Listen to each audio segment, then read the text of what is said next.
So there may be other things to speak in connection with this verse. I thought maybe I could have a little balance of time. I had in mind to give a little bit of a summary of the 7th canto, but if you have some questions already, we can. I found this verse for you. It's you want to read it. 4th chapter, verse 31. This how he behaved to others. Oh yeah. I wanted actually to find this about Prahlad Maharaj, because I have pretty much it's 4:31:90, is it? Yeah. That's the Narada Muni he speaks to Dhruv Maharaj. It's 7:4:31. 7:4:31, yeah. It would be nice to consult exactly what's described by Prahlad Maharaj now. 7:4:31.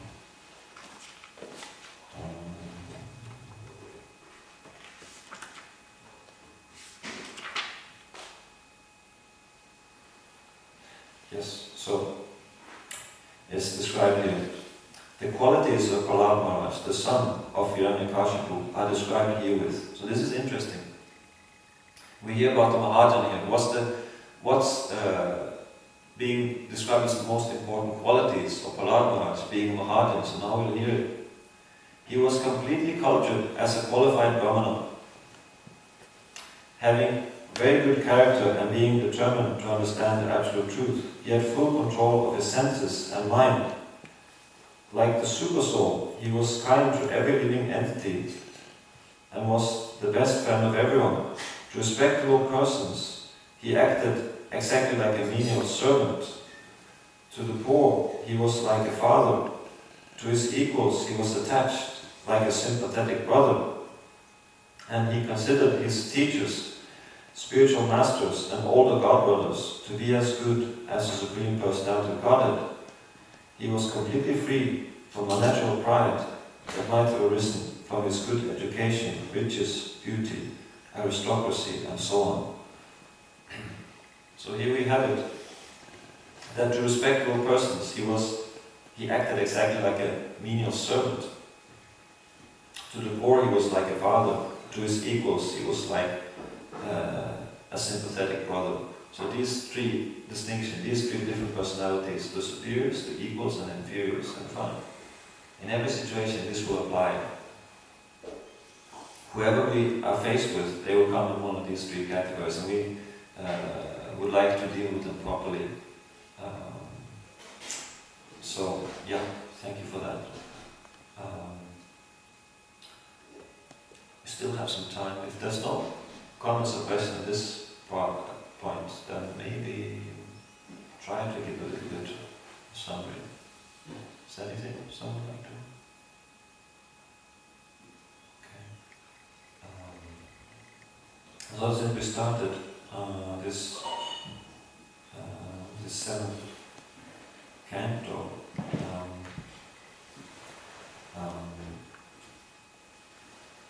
what we can say, we know. We'll hear about Prahlad Maharaj. I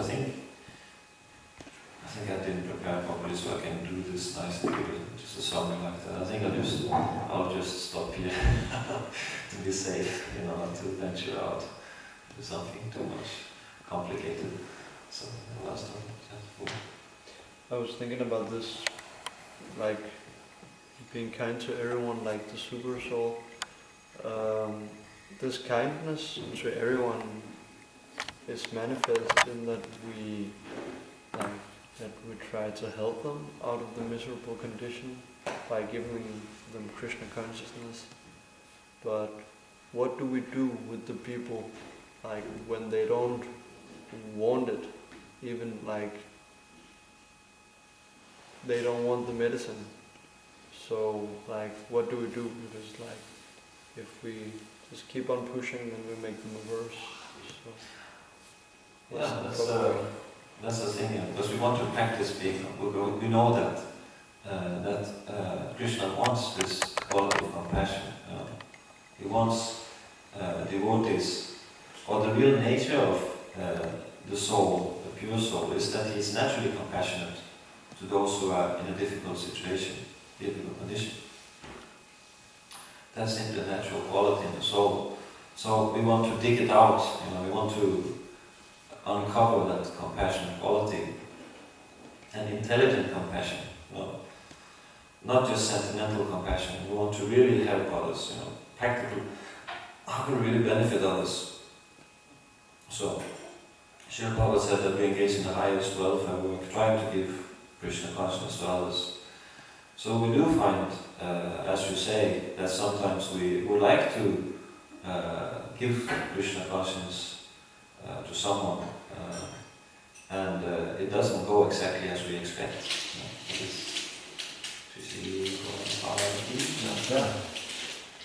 The Krishna consciousness, as we wanted to impart it, is not received in the way we would hope or expect. So, I find myself, from my limited experience, that that's also, a great, matter of tolerance on our part, require that persons may not take up Krishna consciousness exactly as we hope, expect, or would desire for them, like that. And sometimes that may lead to some hopelessness, like in ourselves, or like some kind of, anxiety in ourselves. Oh, it's not working, it's not taking, and tolerance. I say tolerance because there is some certain level of tolerance required in our dealings with others. Like we need to be able to be detached. We know the disease that is there. We may be able to see okay, this person is not practicing anything at the present moment. He's not connected with, he's not chanting, he's not following the religious principles, like that. There may be some spark of some interest there, but he's not really. But how he applies himself, that's up to his own volition. So they said that he may lead a horse to water, but out of his own volition, it may choose to drink. So we cannot force the horse. The horse cannot be forced to drink. It has to drink by its own will, unless you try to drown it.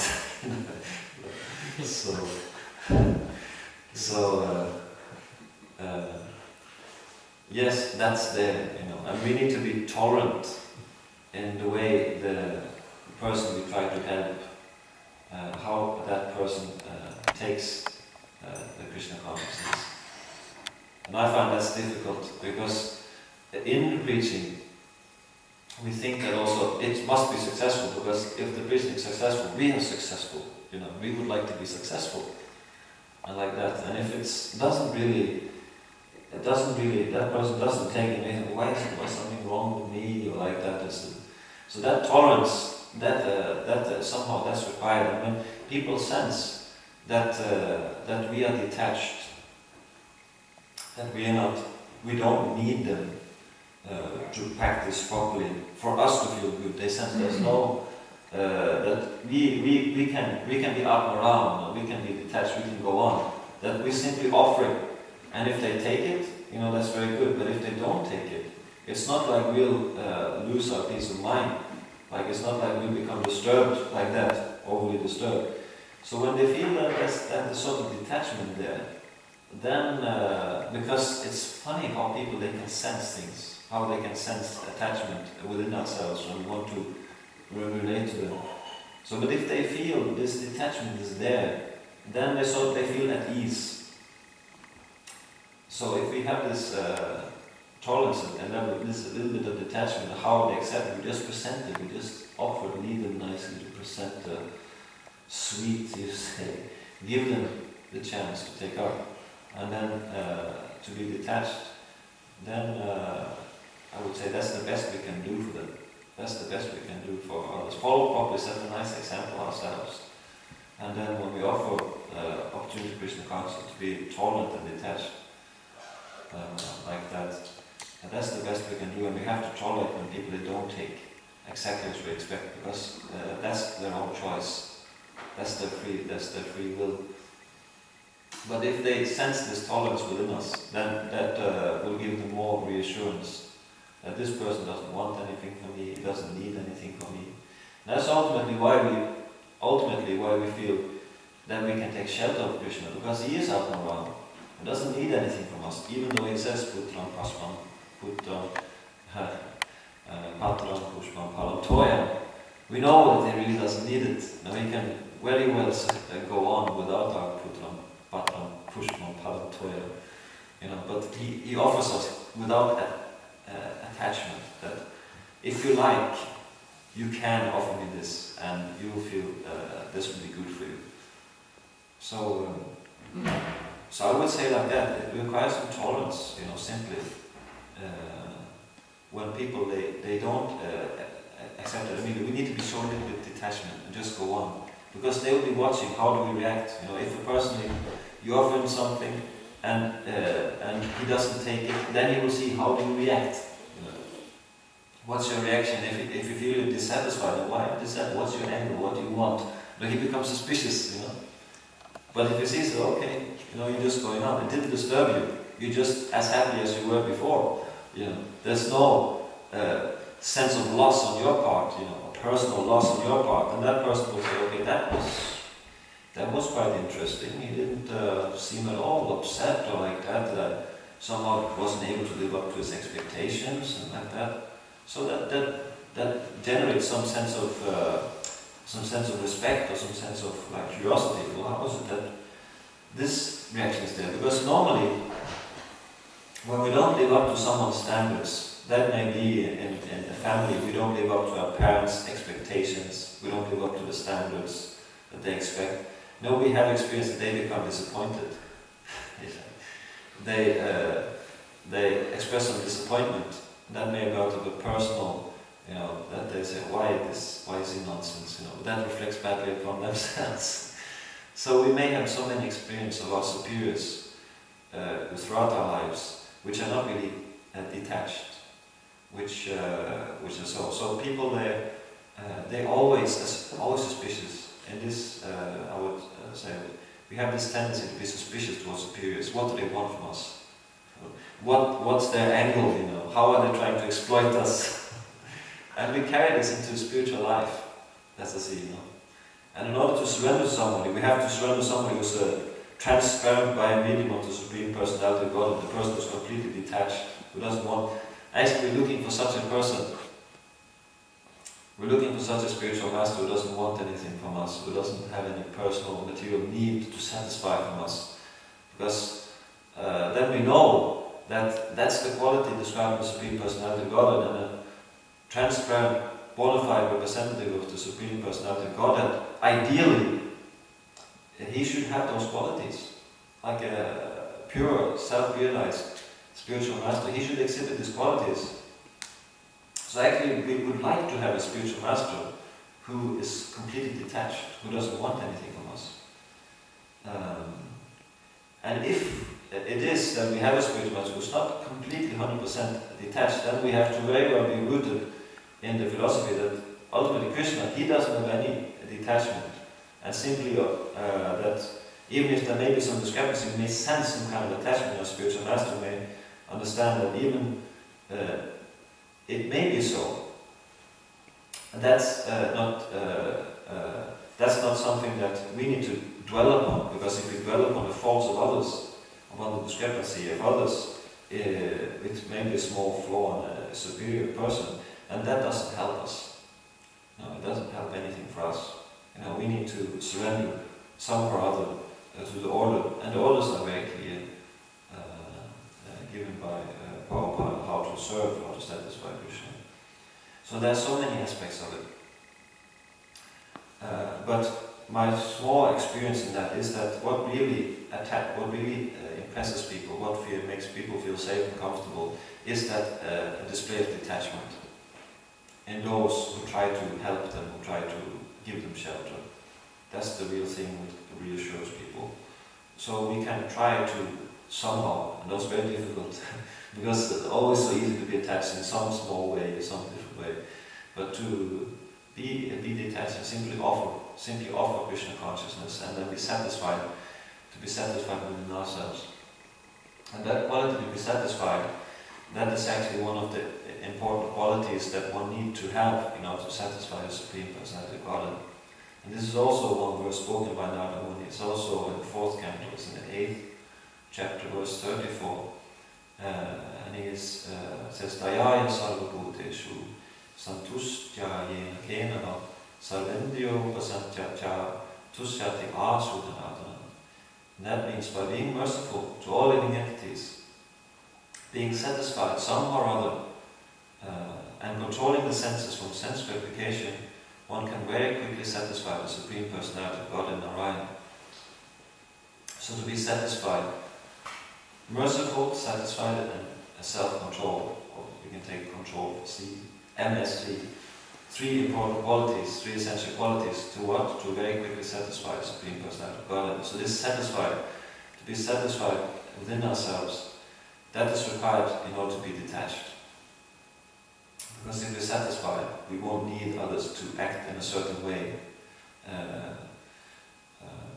according to our expectation. So that's it, and that takes practice, so to say. The more we do it, the better we become at it. So just go on and try to preach. Try to give Krishna consciousness to others, and then all these lessons will be there, all these failures will be there, and all these successes will be there. So we learn how to, what makes the success and what makes the failure, and try to avoid the things which makes the failure, and try to strengthen the things which makes the success. And that we become better by practice. It's simply a matter of practice. Okay, so thank you very much for that question. So we may stop here if there's nothing else. Yes? Okay. Srila Prabhupada ki jai, Srila Bhagavatam ki jai.